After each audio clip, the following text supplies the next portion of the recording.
Hey everyone, in this video, I'm going to break down the Osmo Dash Cam Pro and help you decide if this 4K front and rear dash cam is actually worth the money. Quick note before we start, this video is for education and awareness only. I'm not sponsored by Osmo or any competitor. On paper, the Osmo Dash Cam Pro sounds stacked. 4K front camera, a rear camera, a 170-degree wide angle, improved night vision, 24/7 loop recording, so it's always overwriting old clips for you.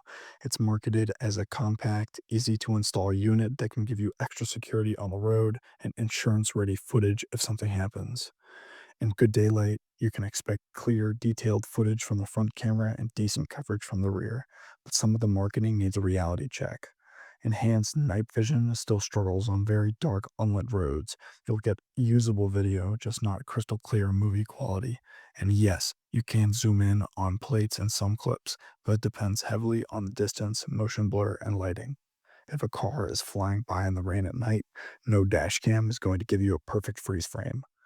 It also runs constant loop recording and often parking monitoring, which is nice, but that means more wear on the memory card and more heat in the unit over time.